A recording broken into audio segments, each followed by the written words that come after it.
is my actual SCX24 build project, and the plan with this car is to upgrade everything on it. So in the last video we did not only unbox this car, but also we added new shocks, new wheels, and most importantly this body and chassis kit.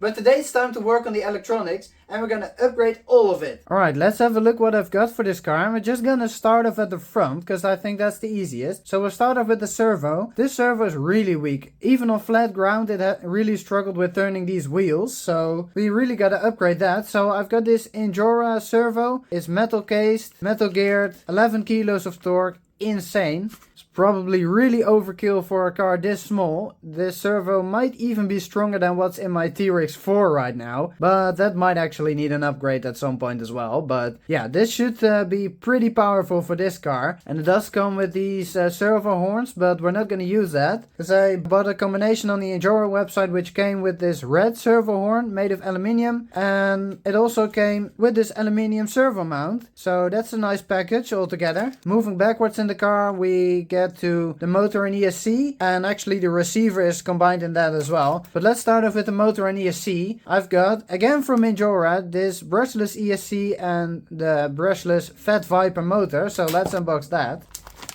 This motor comes with a motor mount and some gears, metal gears, that's nice. And then the motor itself. It's an Outrunner style motor and I think it looks really cool in purple. Doesn't really match the style of the car, but hey, it's on the inside. An Outrunner style, it means that the outside of the motor turns instead of, well, only the inside. So when the shaft turns, the outside of the motor turns. And this motor should be really smooth and great for crawling. I do not know all the technical stuff about all this. I know this is a 2000 kV version. They do a 2400 kV version, but I thought that might be a little bit overkill. It's not a race car, it's a crawler, so I went for the lower kV for the more control. So yeah, with that obviously goes an ESC. So let's open this up. And here it is, the ESC itself. This side is plastic, this side's like aluminium I think. It looks really nice, much nicer than this one. And it's much smaller as well, so that's nice. Because we had some struggles with getting this one inside of this body. But this should help with that. We got an XT30 connector on there. And a nice switch. It has like, what is this? Dip switches or something. We gotta have a look at that, what that means, because I have no idea. And yeah, in the box we get also these adapters for like this plug, I don't know what it's called. And this one, which I've also got no clue what it is.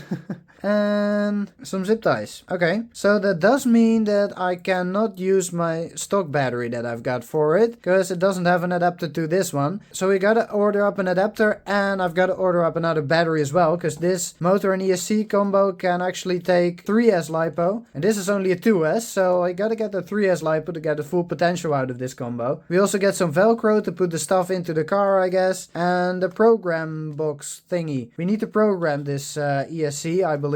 I think I saw that on the website. And then we get the instructions. I'll have a look through that. Obviously, when we're putting in the new motor, we have to take apart this gearbox for at least part of it. So I thought when we're doing that, why not replace it with a new gearbox straight away? So I've got this other gearbox from Injora. It's fully metal geared and aluminium metal cased. I thought when I get the Injora motor with the Injora motor mount, it's just easy to get their own gearbox as well. So that will just fit perfectly onto that. And then the last thing I've got has actually nothing to do with the electronics really, but more with these wheels, because I've got these different type of like wheel nuts. They're like a pretty version of the standard wheel nut. It will match up nicely with the red servo horn that I've got for the servo. And also, as you might be able to notice, this wheel is not tied onto there. That's because my nut driver doesn't fit fully inside of the wheel. So I'm hoping that with these different wheel nuts, they have like an adapter to put on there to be able to screw them on. That with that I will be able to put the wheels on tight, because well, this is not the greatest for performance either. So yeah, that's everything. Now let's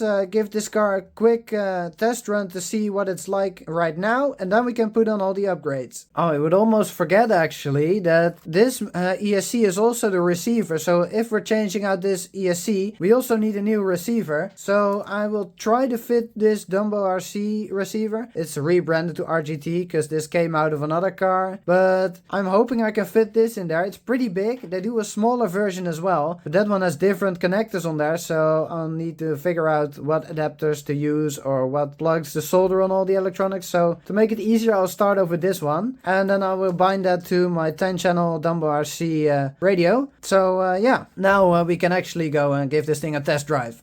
Alright, so here is our course for today. We have to get via those pliers onto the tires, over the vintage RC car, over these tires.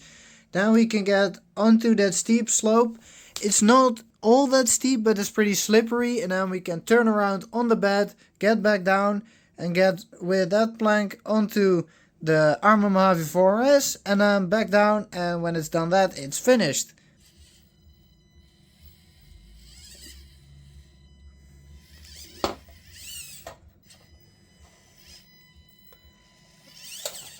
Oh, no, we're sliding off.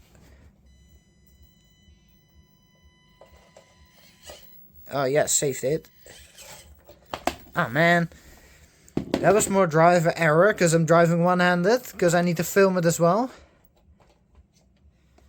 Alright, let's go.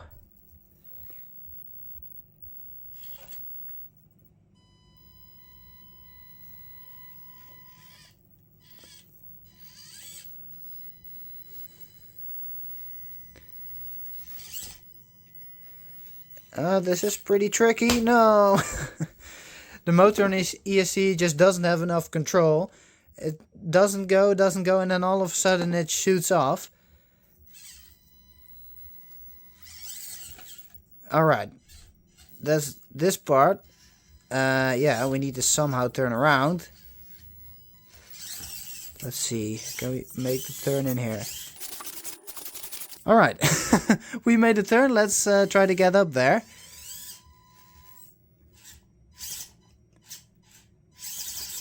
The center of gravity is relatively high right now because the body is pretty heavy and the wheels are pretty tall. So, no idea if we'll be able to do it. Oh, come on. The tires do have a lot of grip.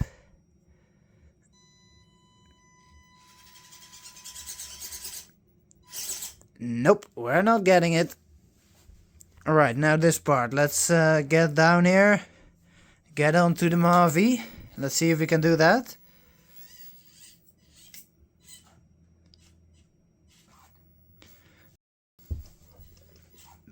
Control isn't the greatest. Alright, we made it. Kind of.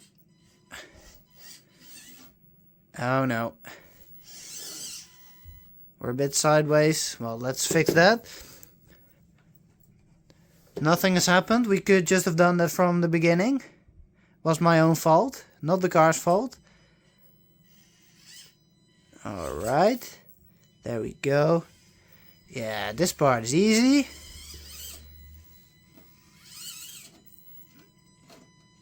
Ah, get traction. Yes, nice. And now get... Oh no. And we're stuck.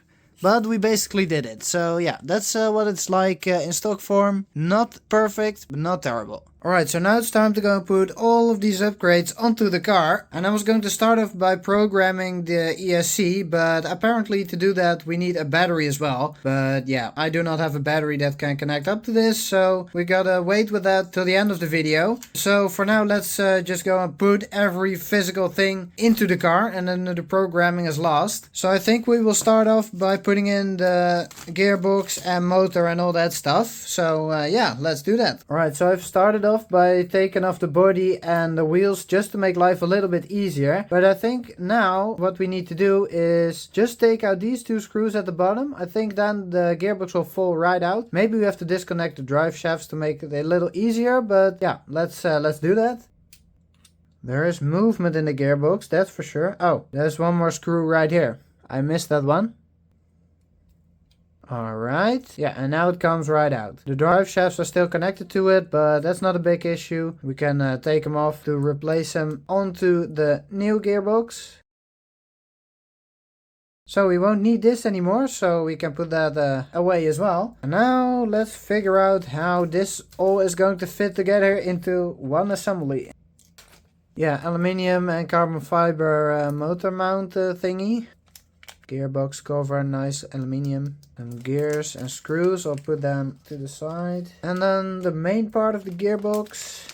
Ooh, nice and smooth. All metal gears. Ball bearings in there. Feels really nice and smooth. And some screws and some plastic pinion gears. I guess they're pinion gears at least. So that's everything. Now let's see how the heck that's going to be put together into one thing. I have no idea. Alright, let's compare to the stock one to see what's going on. Okay, so the motor mounts on here, I guess. But it doesn't fit, so we need this thing somehow to adapt with the gears I put right there. Right, you know what? I'll just go and struggle around with this and try to figure out how this goes together. And once I've got it, I'll show you what it looks like. 2,000 years later. Alright, there it is. It's all together. And once you figure out how it goes pretty easily actually. So now this is the motor mount. The motor's mounted to that. And then that gear that I told about that to replace like sits in there. So yeah, don't know if it makes a lot of sense, but it's all together now. And it seems to be all working. And I got kind of confused because I got this left over. But we can't use that on this setup because, well, as you can see, there's quite a big difference in the size of the motor. So there is no place to even put this. So it's just like this and we don't need this. So now we need to put this into the car, of course. And I've already noticed that in here used to sit this carbon fiber plate with Velcro on there. I've already taken it out because I noticed that if I'm putting it in here, that would not fit in there. So yeah, we have to take this out, but that's not a really big problem because the way the body is on there, it kind of clicks into these, yeah, like things in the front. So Velcro isn't completely necessary,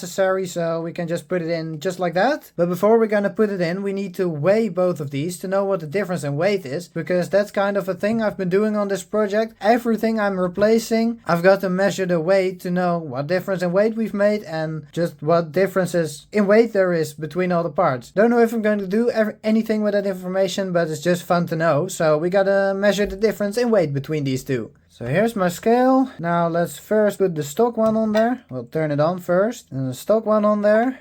That's 24 grams, okay. And then the new one should be a lot heavier, 52. 24 to 52, that's more than double. Okay, interesting. I'm not sure if that's a good or a bad thing, because it's kind of in the middle of the car, and not very high up, not very low either. But yeah, interesting. Alright, so I have now put the whole gearbox and motor assembly into the car. Just very easy, just put those 3 screws back in, just how we took it out. Not difficult at all. I have not put the drive shafts back in yet, but we can do that a little bit later. But for now I think it's time to go and put the new servo in there. So let's start by taking out the old servo.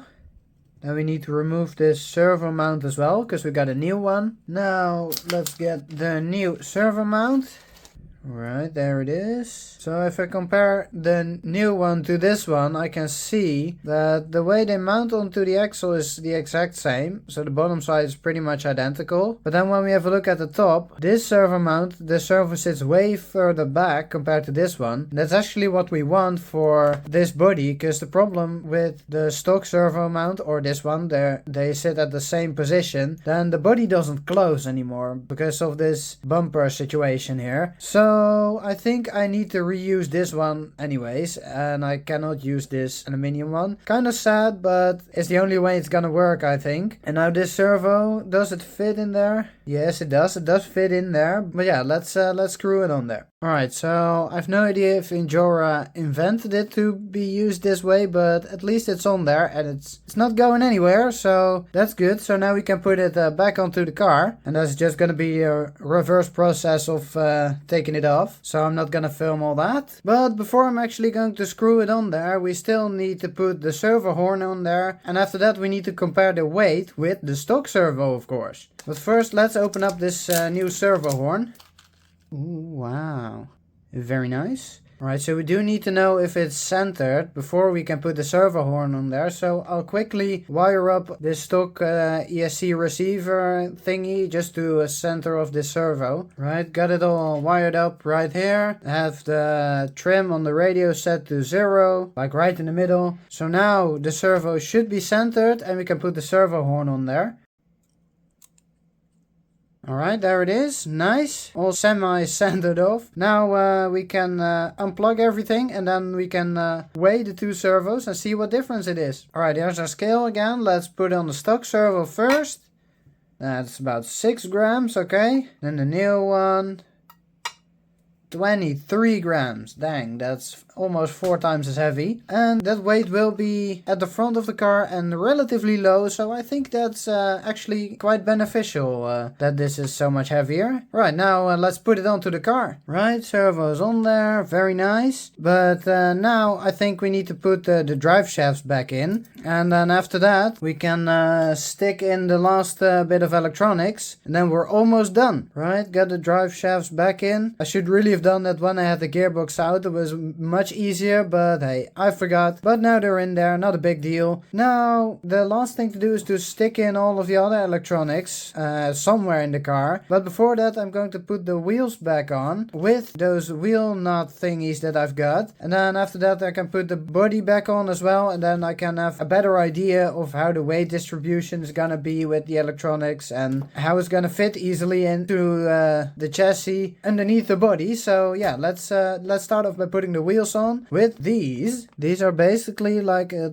regular wheel nut with a cap over them to make them more pretty. And to be able to screw these on, it comes with this little adapter. It goes on there, and then you can use your regular 4mm nut driver to screw them on. It's now a lot taller, so hopefully I will be able to screw them in, because that was a problem with the regular nuts. I could not get the nut driver deep enough into the wheel. So yeah, let's put these wheels on. Alright, here I've got 2 on there. I'm honestly not sure if I like the look of it, but it does have the benefit that now this wheel is actually tied on there. Yeah, and it does of course match with the servo horn. But yeah, let's put the other wheels on and put the body back on and see what I think of it. Okay, so everything was going pretty well up to the last wheel and the last nut. Because, well, this one goes in perfectly. The wheel is tied on there, but this one, you might be able to see it. The nut is not straight in there and it's kind of wonky and just not as it should be. So this one's not gonna work. So for this one I will have to use one of the regular wheel nuts that I've got there to screw this one on, and that's not gonna be ideal, but yeah, this one's not gonna work at all. So yeah, that's a little bit inconvenient, but hey, it is what it is. Alright, so I've put the body back on to be able to figure out how I'm going to put all the other electronics in. And I've got the ESC now stuck on here and the receiver right there, just to test out, yeah, how much space I have underneath this body. But when I was testing it out, at first I even put the interior back in, but yeah, I had to take it back out because it's never gonna fit with this motor. And actually I have to remove this plate in here. I have to completely take it out because otherwise the body just cannot close. It physically doesn't close. So yeah, I have to take the entire body off and then take this part out of the roll cage to, yeah, be able to close the body. But once we've done that, I can try to figure out what size of battery I can fit inside this car. Then I can order up a battery, and then after that we can program the ESC, and then we can finally, yeah, well, actually test driving how the car drives. Alright, so here's the car. Everything is sorted in there, and as I said, I got a new battery for it. This is a Tattoo 550 milliamp hour 3-cell LiPo battery. Tattoo is part of Gense's battery, so they're pretty good batteries apparently. It's pretty big for this car, but it was the smallest I could find that could be delivered in a short period of time, because I want to finish off this video. But yeah, let's have a look on the inside. We can open it up, and well, as I already showed, the ESC is on this side, got the receiver on that side, got the wires kind of put together and put away so they're not interfering with the motor turning. Yeah, so the car's pretty much ready to take it out for a drive right now. So yeah, let's put this battery in and go and see how it drives. And the battery actually sits in here. I put some Velcro on it and some Velcro up here as well. So it will sit there. It's not the ideal location. It's pretty far back in the car and pretty high up. And you want it in the front of the car and low down preferably. But this is the only way it's gonna fit. So we gotta do like this. So yeah, let's plug it in and start it up. Right, battery's in there. Let's turn the radio on. I made a new profile especially for this car. So now we can turn the car on. Button is right here. Alright, there we go. Now close the body. And because I had to take some parts out of the roll cage, the body does not close with Velcro anymore. So it kind of clips here on the front. It's pretty hard to show, but there you can maybe kind of see it with those round parts. It closes on there. It's not ideal, but as long as you don't roll it, it stays on there. So yeah, let's see what it does. This motor should be really slow and smooth. Oh yeah. That is slow. That's very slow. And does have quite some power as well. And now for the servo. That should be plenty powerful as well. Oh yeah. Look how fast that is. That's ridiculous for a crawler, really. You don't need that for a crawler. But I gotta say, one thing I already noticed. Pretty hard to show right now, but maybe in a minute I can. But the servo is so strong and these steering links are made out of plastic and they're pretty thin. So when the wheels get kind of stuck and you try to steer, it just bends these linkages. But oh well, it's something we're gonna upgrade in the next video anyway, so that's not a big deal. But yeah, let's test it out on the crawler course.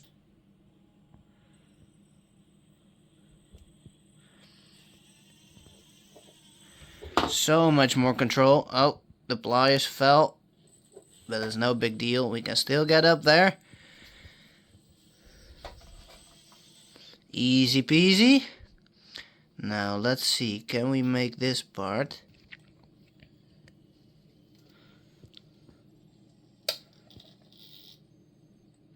We have so much control right now. With a slow speed. Oh, the antenna's in the way. Push the antenna to the side a little bit so it can get past. Please don't fall off. You can do it. Okay, nice. I think we got it. Need to get the back wheels on there, but we're getting stuck behind the antenna. Alright, like that. Now it should be able to get past. Easy.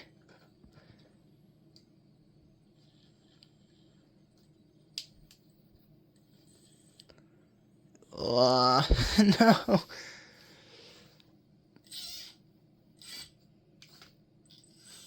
That's pushing the tires. Why is it doing that?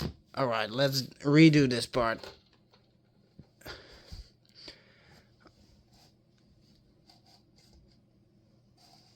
I had to kind of rebuild the course because I had to break it off because otherwise I can't move around in my room. So it's not identical to the first time, but pretty close. Alright, now we should be able to do it. It's sliding off on the back here. No!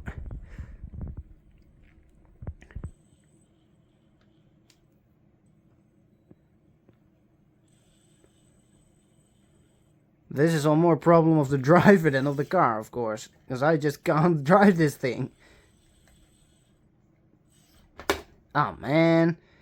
That's disappointing. But that's mostly just me, not the car. Well, onto the hill climb. Let's see.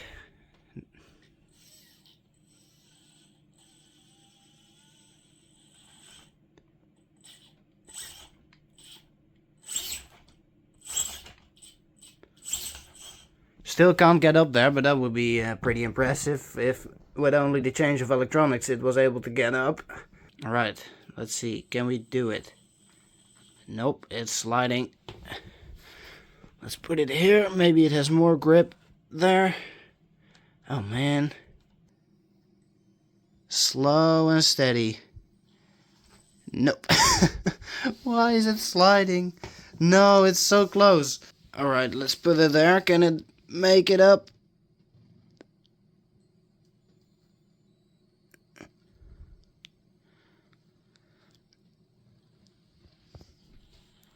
Nope, just needs that touch more grip and maybe a little more weight up front, but that extra control really does help already. Well, let's see, can it make the turn on the bed? Should be pretty easy. But the previous servo definitely would not be able to do this. Right, I did line it up terrible, but... Alright, this is just a major skill issue. Oh well. Alright, let's see. Does it bend the steering link? No, not really. Okay, well, let's try and get it back down.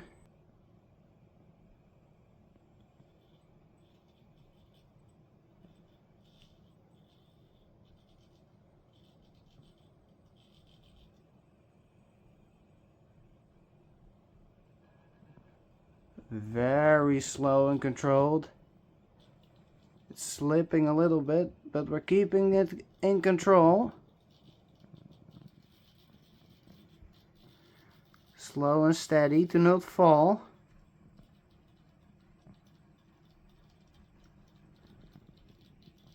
Yeah, we definitely would not be able to do that previously.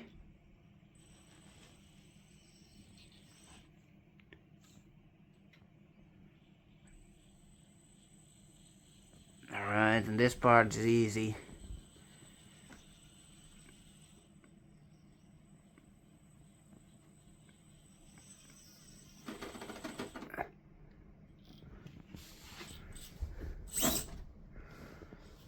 Nice, and the last part, is it gonna fall? Yes it is. Oh well. That's the same what happened the first time. This part is just not fixed on there. Oh well. Yeah. I'd say that's pretty good. Alright, so we did not necessarily get much more performance out of this car, but we did get way better control. We can drive way slower, steer way preciser, and that's also very beneficial while crawling. So if you like what I've done to this car and enjoyed this video, please give this video a like. And if you want to see what I'm going to do in the next video to improve the performance even more, then you gotta subscribe to my channel, and then I'll see you in the next video. Yo!